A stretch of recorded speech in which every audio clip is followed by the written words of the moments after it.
నమస్కారం. మీరు చెప్పిన అడుగు జాడల్లోనే నడిచిన వ్యక్తుల్లో నేను కూడా నాకు శిష్యుడు లాంటి స్నేహితుడు.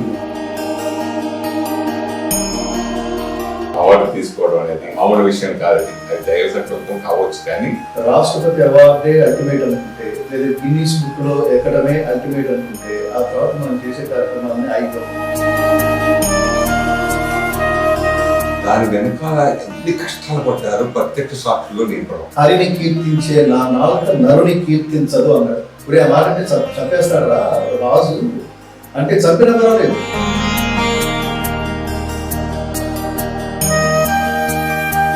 భగవద్గీతని దేశకాల జాత్యాలకు అతీతంగా మనిషి ఎలా ప్రవర్తించాలి, ఎలా క్రమబద్ధంగా ఉండాలి, అలా ఉంటే మనిషి ఎలా పవర్ఫుల్ అవుతాడు. రియల్ హీరో అంటే అర్థం అది. ధర్మాన్ని ఆచరించేవాడు హీరో, ధర్మాన్ని యాక్ట్ చేసేవాడు హీరో కాదు. ఆ సినిమా స్క్రీన్ మీద వరకు యాక్ట్ చేస్తారు. అదే రియల్ లైఫ్ లో కూడా వచ్చేసింది అనుకోండి, వాళ్ళు రియల్ హీరోస్ అవుతారు. రియల్ హీరోస్ కాదు.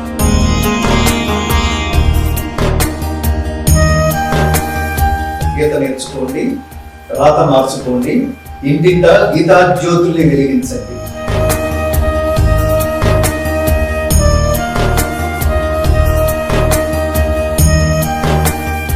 ఏంటది దానికి నియంత్రణ లేదని, దానికి సెన్సార్ లేదని, అడిగేవాడు లేదని, ఎవడిష్టం వచ్చినట్టు వాడు మాట్లాడి, పైగా అసలు పావడు కంటే హీనమైన భాషలో మాట్లాడుతూ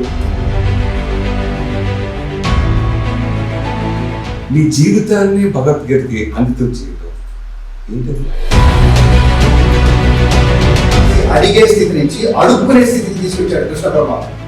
అసలు అది నా అహానికి, నా నేచర్కి చాలా విరుద్ధం సురేష్.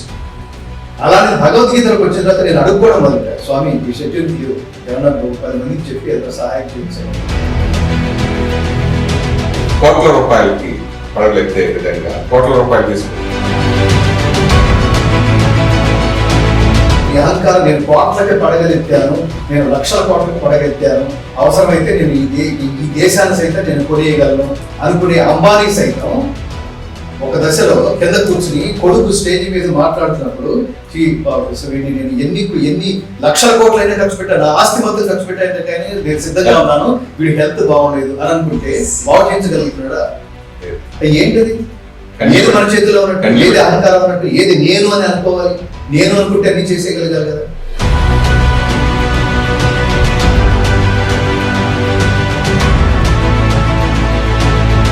ప్రశ్న ఏమి స్వామి, నేను ఇది హ్యాపీగా ఉన్న జీవితంలోంచి ఎందులోకి వచ్చి నాకేంటి నన్ను ఇలా అవమానించండి, నన్ను దొంగలాగా ప్రశ్నించండి. మూర్ఖత్వం అది, అజ్ఞానం అది. ఎక్కడో సమ్ పాయింట్ ఆఫ్ టైంలో రియలైజేషన్ వస్తుంది, కానీ ఆ వచ్చే టైంకి అది ఎర్లీగా వస్తే వాడు యోగి, వాడు జ్ఞాని, వాడు మహానుభావం. అది లేట్గా వస్తే అయిపోయింది జీవితం.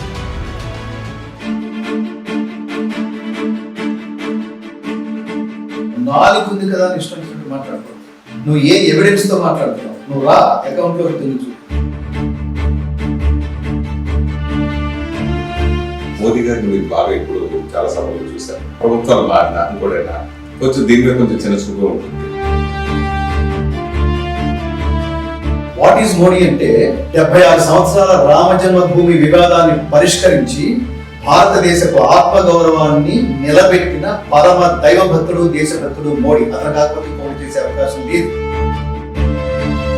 కేసీఆర్ గారు లేచి నిలబడి